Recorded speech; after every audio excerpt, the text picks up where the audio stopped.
Following the calamity, the forces of the 14th Imperial Legion entrenched themselves in strategic locations across Eorzea. So swiftly did they accomplish this, it was suspected that they had received help. To think that it came from Huayu, my right hand. There is more. We have reason to believe that Huayu didn't deal exclusively with the 14th. She also answered to a higher authority in Garlemald.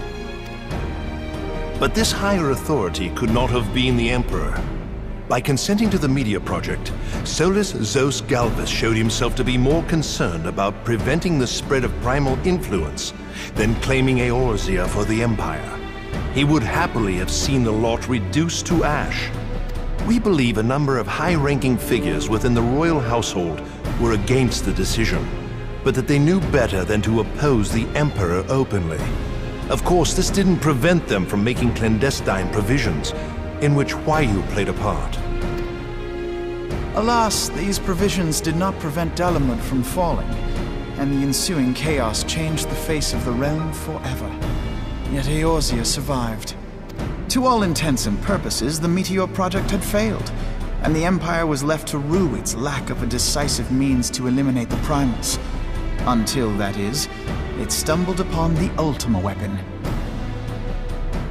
Even before the accursed thing was dug up, it seemed to me the 14th had the might to overwhelm our weakened armies.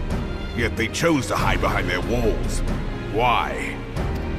The Black Wolf was wary of making the denizens of Eorzea desperate, lest more primals emerge to bleed the land. The discovery of the Ultima weapon, however, emboldened him to resume his war of conquest in earnest. But there was one in Garlemald who believed that Van Belsar's actions were premature. One who stood higher in the Imperial Army's chain of command. He ordered the Legatus to halt his advance, only to find that the Black Wolf had slipped its leash, and that the 14th now acted alone. In a bid to bring Van Belsar to heel, he used the agent he had planted in Ul'dah prior to the calamity to undermine the Legion's efforts. A man who outranks Van Belsar, yet opposed the late Emperor's decision to annihilate Eorzea. This could only be the former High Legatus of the Garlean army, now known as Emperor Varus Zos Galvus. So he was Huayu's true master. But one of several in actual fact. We've learned that even as Huayu served the Empire's interests, she sold Imperial secrets to a certain faction in Eorzea. In so doing, she helped to maintain the status quo, thus prolonging the conflict. Considering who stands to profit from war, it isn't hard to imagine who her other masters were. Seven hells! You mean to say that she was a double agent? Triple, if you consider her services to Van Belsar and the new Emperor as separate. As neatly as these pieces seem to fit, one aspect of the puzzle remains unclear to me.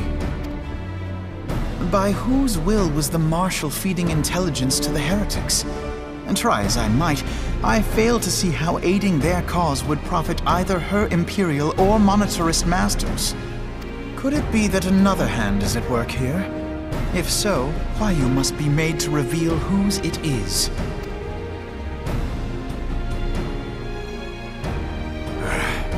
Not only have I lost a trusted friend, now I must interrogate her as a stranger. Not a pleasant task, I grant you, but a necessary one. Unless we weed out the ivy, root, stalk, and stem, it will simply grow back. I know that full well. Those closest to Huayu have already been detained, and I will question them alongside her.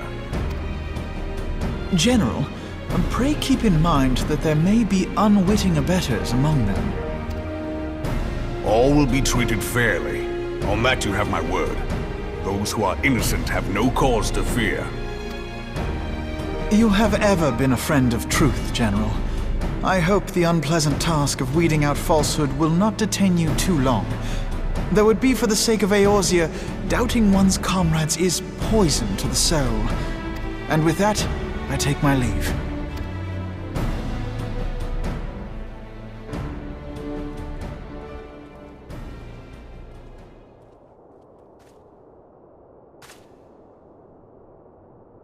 All these years, I've been made to dance to their tune.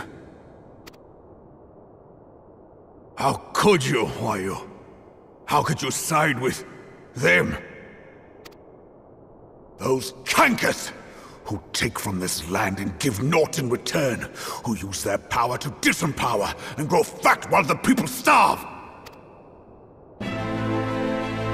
I know you can hear me, monitoring scum! Your crimes will not go unpunished! One day I will purge this land of your sickness! Before the eyes of the 12, I swear it! Ah!